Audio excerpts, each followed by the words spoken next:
shaking anything. I'm a professional. It's kind of heavy. This might be one of the tiniest boxes we've had. Can I peek? Ooh, fairy cross. So I wonder if Tinkerbell is in the box. I'm guessing this is Starlite. Starlite.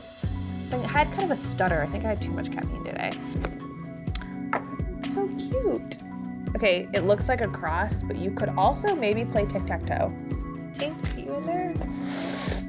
Nice packing job, guys. I'm impressed. Alrighty, so these are super heavy. They're cool to the touch. Some of the host rock has some sparkle in it, so it kind of looks like there could be, I don't know, fairy dust or something. Oh, is that like muscovite or something on the back? Look at that. Look at that sheen. Every single day, when I come to work, I am still so surprised that Mother Nature, she was able to do that. You know, that cross right there is absolutely no help from anyone in a lab. We got that from the ground, and I just think it's fascinating. I mean, the angles, they're perfect. You know, they're like almost perfect 90 degrees. Clean lines, cool host rock. Starlite is an iron aluminum silicate hydroxide. It has a monoclinic crystal system, and I know that we haven't really gotten into a lot about crystal systems, but I'm just gonna give you a secret. We're gonna start doing more episodes about crystal systems. So when we do one about monoclinic, remember Starlite. It's about a 7.5 on the Mohs scale. You're probably not gonna see this too often in jewelry. When you do find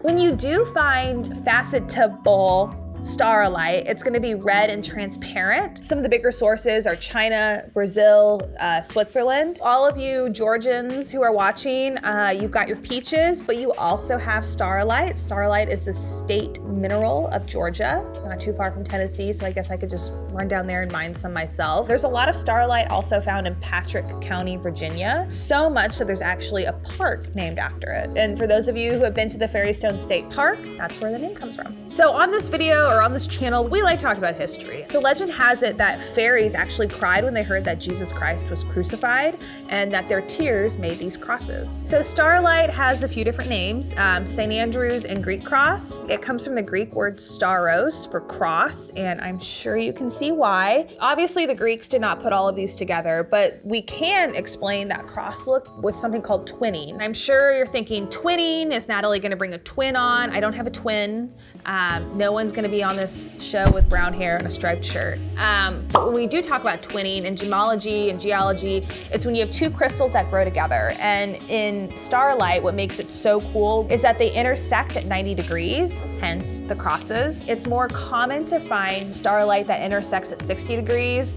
These kind of crosses, I think some of them can look like X's, are often collected, they're set in jewelry, and they're sold as fairy crosses. All right, so you can see that this color here, it's kind of like a brownish rust, I don't want to say rust color. Oftentimes you're gonna find Starlite in kind of a brownish red, a brownish yellow. Very, very rarely will you find it in blue. Oftentimes when you do find Starlite, you're gonna find it associated with muscovite, kyanite, and almandine garnet. That's because the way that those stones are made with the heat and temperature, that kind of climate or environment is similar to what produces Starlite. So I don't want to say it's an indicator, but you're probably going to find Starlite if you find those stones. Starlite is metamorphic. Metamorphic refers to the natural transformation using heat and pressure in a geological process. There's other types of ways that gemstones are made.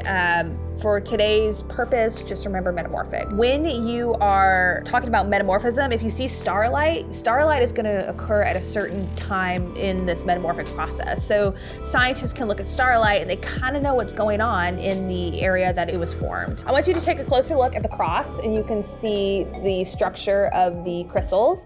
Then I also want you to take a closer look at the back and how you can see some Starlite right here and how the host rock looks kind of shiny. I wonder what's in there.